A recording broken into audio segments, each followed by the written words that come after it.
I'm cynical already. I don't need to be made more so. I'm just wondering why now? Why is this? They said that the Department of Homeland Security, this was yesterday, they issued, actually this came out right as we were getting enough air, the National Terrorism Advisory System Bulletin. And it's Homeland Security Secretary, DHS Secretary Alejandro Mayorkas. He said that there's a heightened threat environment across the country.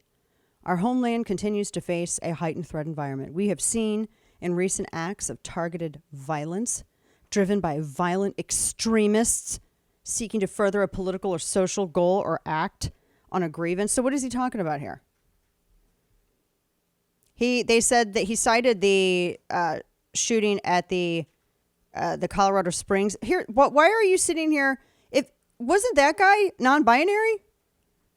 Wasn't the guy who shot up the LGBTQ nightclub in Colorado Springs, wasn't he non-binary? He was.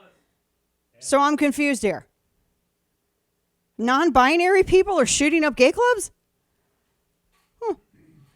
And he mentioned I think he mentioned threats to the Jewish community in New Jersey as an aside, honestly. I think that they just kind of put that in there like, oh, well, and also this.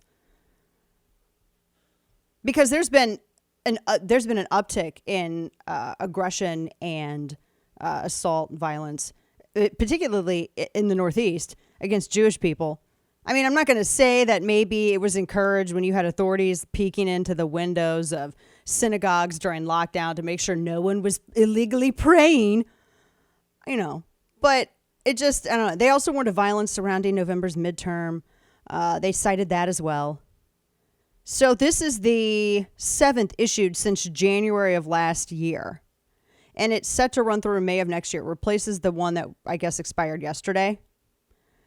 They really want to, he says, because they said that people in the alphabet community and media could also become targets as perceived ideological opponents. So basically they're trying to, you know what they're doing here? They're setting it up as a right versus left thing, except it was a non-binary dude who they cited that club in Colorado Springs, which had red flag laws. And the dude actually, looking at his history that's been publicly reported, it seems to me could have been pretty easily adjudicated unfit to possess.